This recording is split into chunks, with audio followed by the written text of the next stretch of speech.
오늘은 우리가 한 해 동안의 우리의 살림살이를 돌아보면서 감사 주일로 지킵니다. 지난 한 해 동안 겨울과 봄과 그리고 여름과 가을을 지나고 이르는 동안에 우리의 삶에 참 많은 변화가 있었습니다. 결혼을 하고 살림을 차렸습니다. 아이를 낳기도 했습니다. 아이의 입장에선 새 세상에 나왔습니다. 하나님의 부르심을 받아 세상을 떠난 분도 있습니다. 보낸 자, 남아있는 자는 사별의 아픔을 겪고 있습니다. 처음으로 교회에 발을 들여놓고 신앙생활을 시작한 분이 있습니다. 여러 교회를 다니다가 우리 교회 등록을 하신 분도 있습니다. 세례를 받으신 분, 교회 직분을 새롭게 받으신 분도 계십니다. 조국으로 귀국한 분도 있습니다. 반면에 한국에서 독일로 이주한 가정도 있습니다. 새 집으로 이사한 가정이 있습니다. 입학을 하고 졸업을 하고 진학을 했습니다. 유학을 온 분도 있습니다. 취업을 한 분도 있고 개업을 한 분도 있고 은퇴를 하신 분도 있습니다. 건강이 약해져서 투병 중인 분들도 있습니다. 이처럼 우리는 올해도 참 많은 변화를 겪었고 지금도 그 변화는 계속되고 있습니다. 모든 생명체는 변화를 통해서 성장하고 성숙합니다. 변화하지 않으면 죽은 것이나 다름없습니다. 그런데 변화 중에는 내가 기대하고 바랐던 그런 변화도 있지만 피하고 싶었던 일, 내가 원치 않았던 변화도 있습니다. 나에게 혹은 내 주위에서 일어나고 있는 변화에 나는 어떻게 반응하고 있습니까? 내가 원했던, 원치 않았던 그 변화는 지금 나의 삶에 어떤 영향을 미치고 있습니까? 그 변화가 나에게 감사의 재료가 되고 있습니까? 감사의 이유가 되고 있습니까? 변화는 새로움이기도 하지만 새로움은 또 다른 면에서는 익숙하지 않은 것이기도 합니다. 그래서 모든 변화는 익숙하지 않음, 낯섦과 함께 옵니다. 기쁜 일이건 슬픈 일이건 바랬던 것이든 바라지 않았던 것이든 그 모든 일들은 내게 낯섦으로 다가옵니다. 심리학자들은 이 낯섦에 대한 인간의 일차적인 반응, 그것은 불안이라고 얘기합니다. 그리고 그 불안과 맞서기가 두려워서 대부분의 사람들은 익숙하고 안전한 것을 선택한다고 합니다. 굳이 심리학이나 철학의 어려운 용어를 쓰지 않고 우리 경험에 비춰봐도 이 말은 맞는 말입니다. 우리는 때로 새로운 삶, 인생의 새로운 변화, 그런 것 꿈꿉니다. 이대로는 안 되겠다. 여기서 주저앉을 수는 없지 하면서 자리를 털고 일어나서 새로운 변화를 시도하려 하다가도 잘 될까? 이거 정말 내가 잘 해낼 수 있을까? 이거 내가 바르게 옳게 결정하기나 한 것일까? 안전한가? 안 하는 것만 못한 거 아니야? 이러다가 있는 것마저도 다 잃어버리는 거 아니야? 실패할 것 같은데 무리하지 않는 게 좋아 하면서 불안과 타협하고 두려움으로부터 멀리 도망감으로써 안전을 택한다고는 하지만 성장과 성숙의 기회를 놓쳐버릴 때가 얼마나 많은지요. 올해 여러분들에게 나에게 다가온 변화는 무엇입니까? 나를 찾아온 그 낯섦에 나는 어떻게 반응하고 있습니까? 불안을 넘어서 두려움과 절망으로 이어져 가고 있지는 않습니까? 아니면 그 낯선 것이 인생을 다르게 보게 하고 깊이 있게 생각하게 하고 더 성숙한 차원의 삶으로 이끌어가고 있습니까? 20세기 최고의 정신의학자이며 호스피스 운동의 선구자 엘리자베스 퀴블러-로스라는 분이 있습니다. 이분이 쓴 책 인생 수업이란 책이 있는데 거기서 그녀는 이렇게 말하고 있습니다. 변화는 지금까지 익숙했던 상황에 작별을 고하고 새롭고 낯선 상황을 받아들이는 것이다.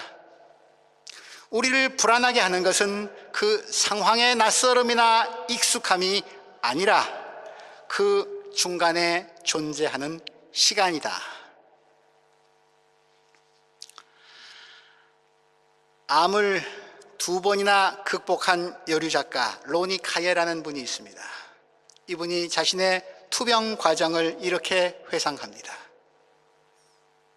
삶에서 하나의 문이 닫히면 언제나 꼭 다른 문이 열립니다.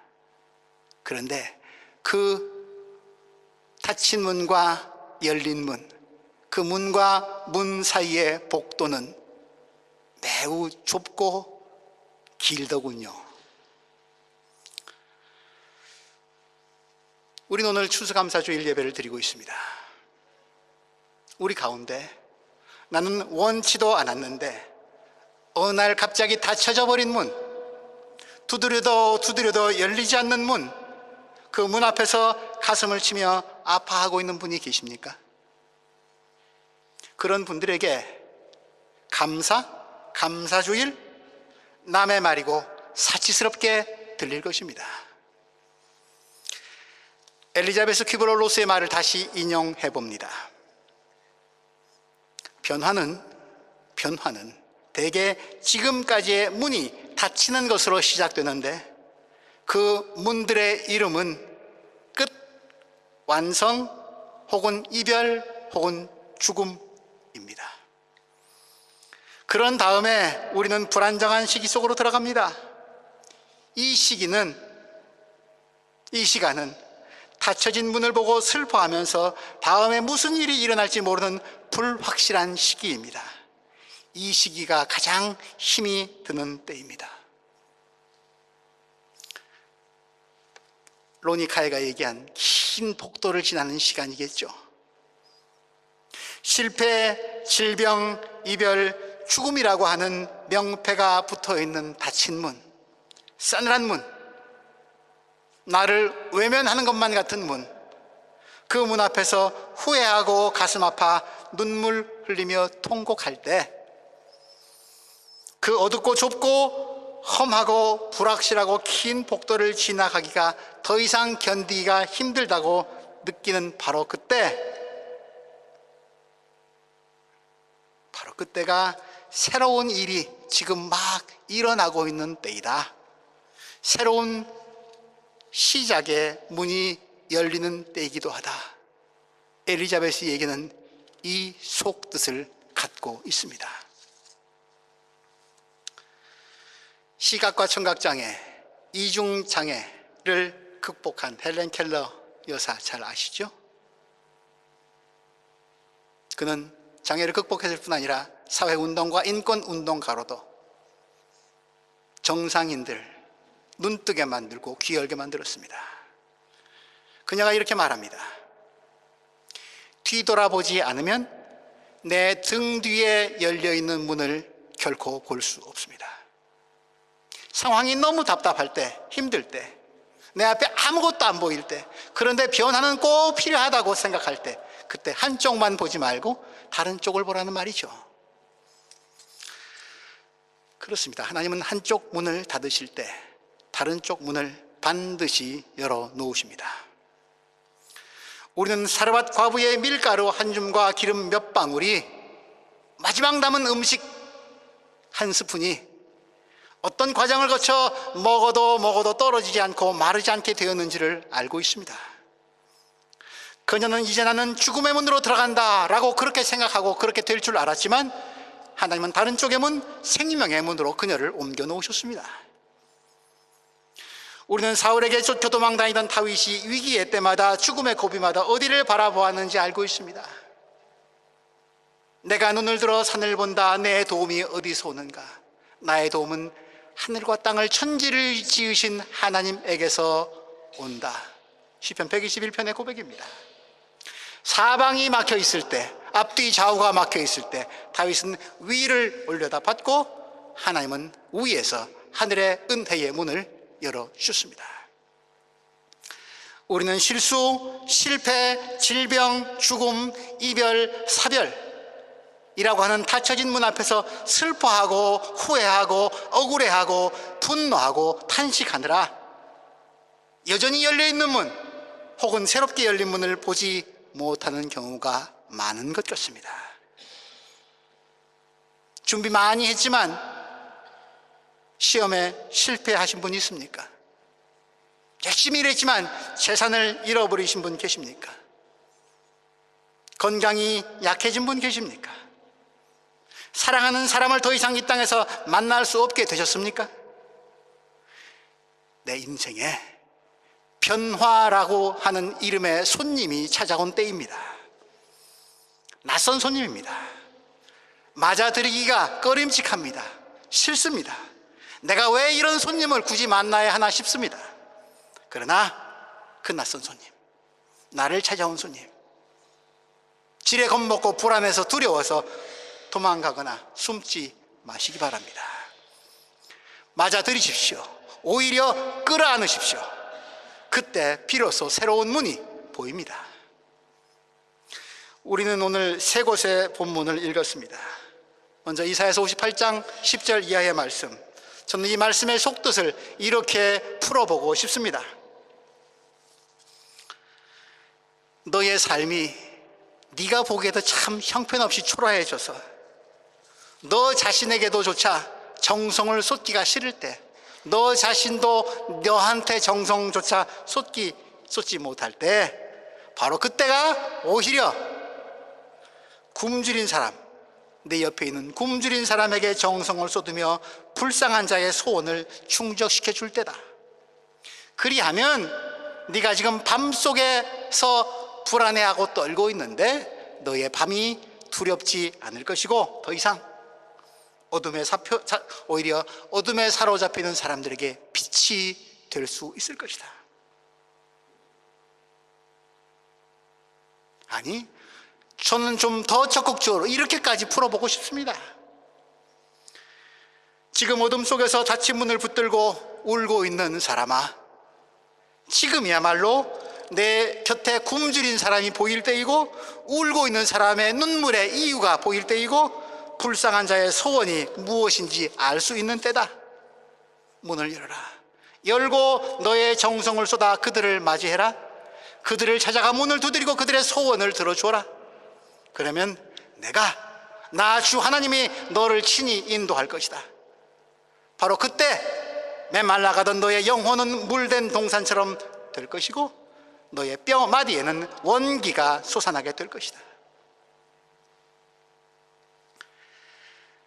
변화와 낯섦과 두려움을 새로운 삶의 기회로, 남을 위한 삶으로까지 변화시키고 그런 기회를 주시는 하나님, 그 길을 친히 인도하신 하나님께 우리가 어찌 감사드리지 않을 수 있겠습니까?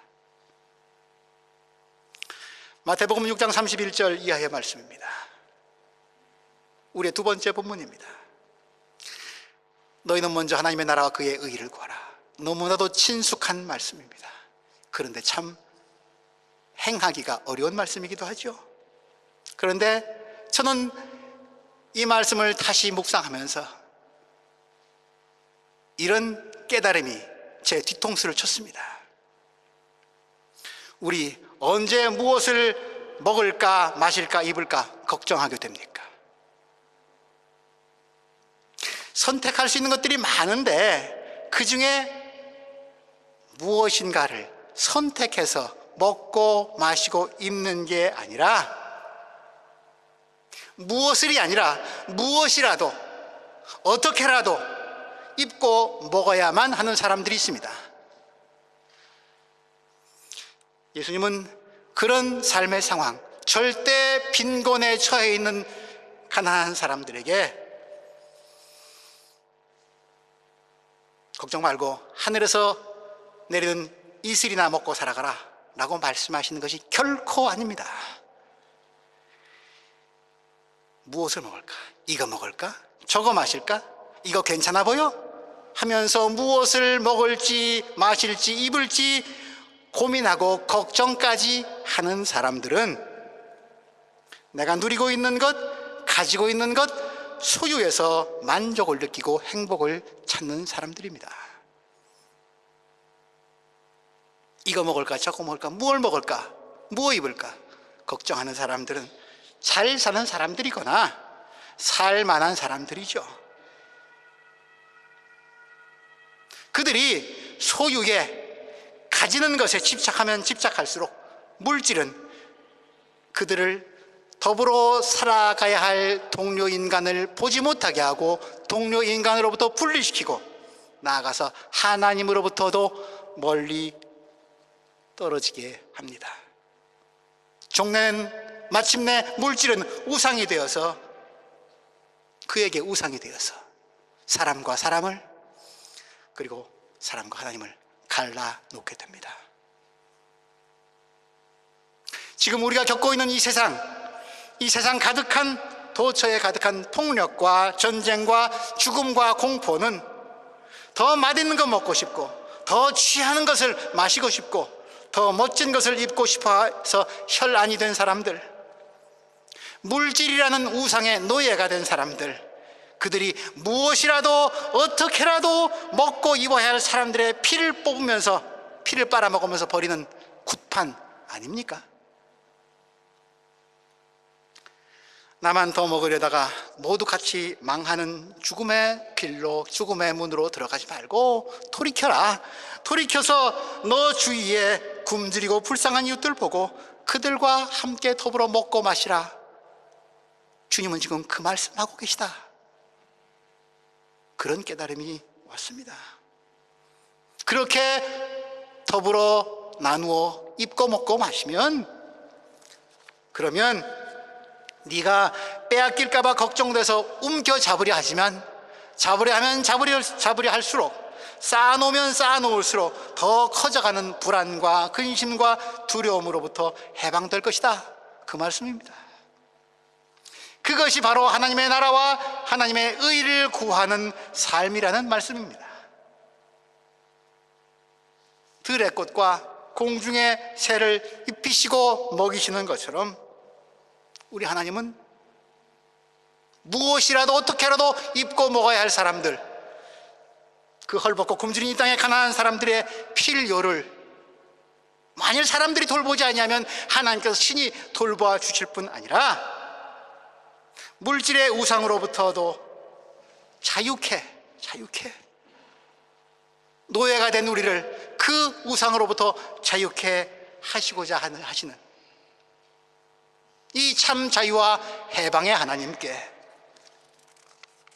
우리가 어찌 감사드리지 않을 수 있겠습니까? 마지막 세 번째 부분, 고린도후서 9장의 말씀입니다. 밭에 씨를 뿌려놓고 뿌린 씨앗을 아까워하는 농부를 보신 적 있습니까? 씨를 뿌리지 않고서 풍성한 수확? 그거 기대한다는 거? 말이 안 되는 말이죠. 마찬가지로 남을 위해서 기도하고 남을 축복하지 하는 일을 하지 않는다면 하나님이 내게 복 주실 거라고 그렇게 기대하지 말란 말입니다. 심은 대로 거둔다는 말씀은 자연 법칙, 물리 법칙에도 해당되겠지만 영적인 법칙으로 얘기한다면 너가 남에게 베푼 만큼, 심은 만큼 네가 거둘 것이다.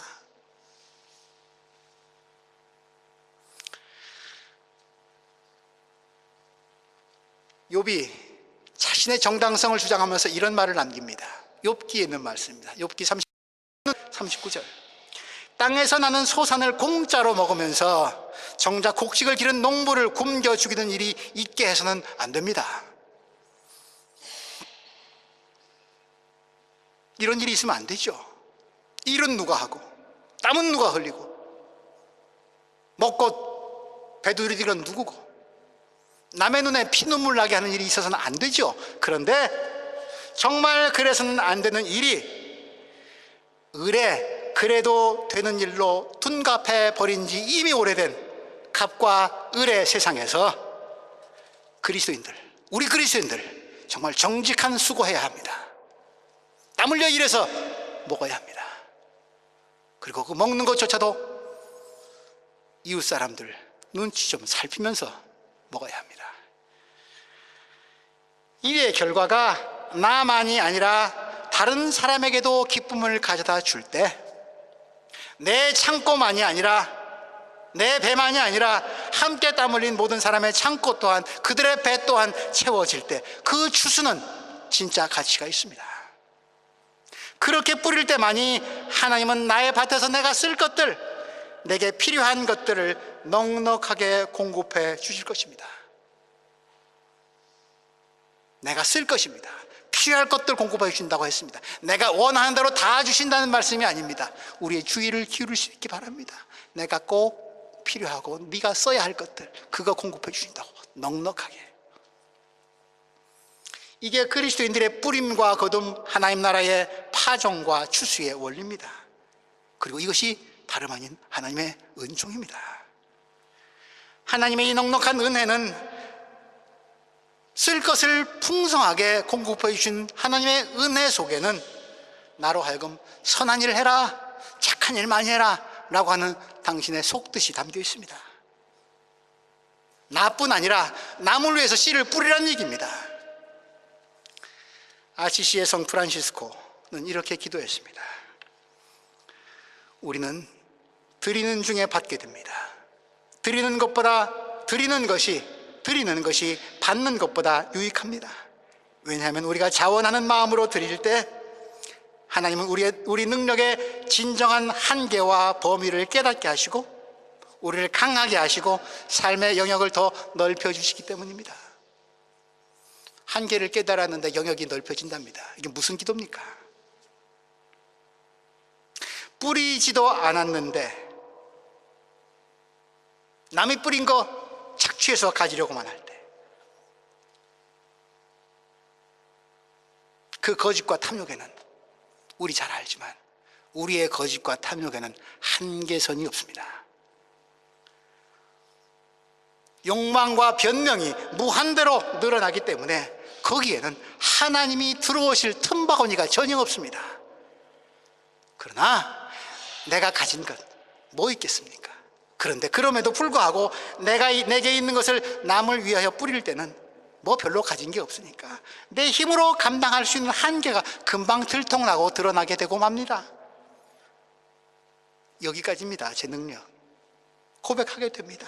근데 바로 그 고백의 순간, 나의 한계가 고백되는 그 순간, 그 한계선, 내 능력 밖, 바로 그 빈자리에 하나님이 침투하십니다. 들어오십니다. 그러면 상황은 달라집니다. 오늘 말씀, 9절 말씀, 그가 가난한 사람에게 아낌없이 뿌려주었으니 그의 의의가 영원히 있다.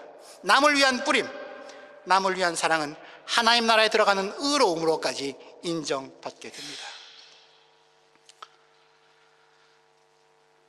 우리 가운데 물질의 결핍, 육신의 고통, 실패의 쓰라림, 사별의 외로움 가운데 있는 분들이 계십니다. 그런데 그 어떤 상실도 우리로 하여금 착한 일, 선한 일 하지 못하게 할 수는 없습니다. 그 어떤 상처도 우리로 하여금 사랑을 하지 못하게 막을 수는 없습니다. 선한 일과 사랑하는 일을 막을 법은 세상에 없습니다. 아픔을 겪고 계신 교우 여러분들, 상실의 자리를 선한 일로 채우실 수 있기 바랍니다. 상처난 자리에 새 살이 돋을 수 있도록 더욱 사랑하실 수 있기 바랍니다. 그리하면 상실과 상처의 자리에 하나님 나라의 의의 열매가 맺힐 것입니다. 이처럼 나의 약점까지도 사랑과 선함의 씨가 내려 앉아 자랄 수 있는 그런 밭으로 내가 너의 상처를, 내가 너의 아픔을 사용하겠다. 거기가 끝이 아니다. 다가 아니다. 열린 문을 또 열어주겠다. 다른 문을 보거라. 그 문을 통해서 의의 열매를 맺게 해주시는 하나님, 그분께 우리가 어찌 감사드리지 않을 수 있겠습니까? 변화와 낯섦과 두려움을 새로운 삶의 기회로 바꿀 수 있도록 친히 인도하시는 하나님, 물질의 우상으로부터 우리를 자유하게 해주시는 해방의 하나님, 아픔 가운데서도 사랑의 씨를 뿌려 의의 열매를 거두게 하시는 하나님을 찬양하면서 감사드리는 교우 여러분들이 되시기를 주님의 이름으로 기원합니다. 하나님,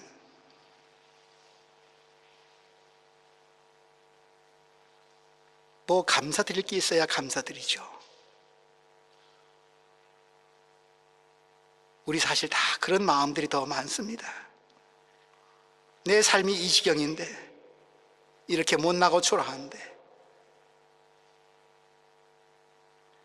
우리 메마른 심령에 말씀을 통해서 감사의 단비를 뿌려주시니 감사를 드립니다. 삶에 부딪혀오는 모든 변화를 주의 뜻을 헤아리면서 받아들일 수 있도록 도와주시고, 우리를 해방시키시고 자유케 하시는 주의 뜻을 우리 가슴 영혼 깊숙이 심음으로 내 삶의 처지가 어떠할지라도 사랑하는 일, 하나님을 사랑하고 이웃 섬기는 일은 중단치 아니할 수 있도록, 그래서 이 변화가 종래는 영원한 나라에까지 이르는 복된 길이 될 수 있도록 인도하여 주옵소서. 예수 그리스도 이름으로 기도합니다.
아멘.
주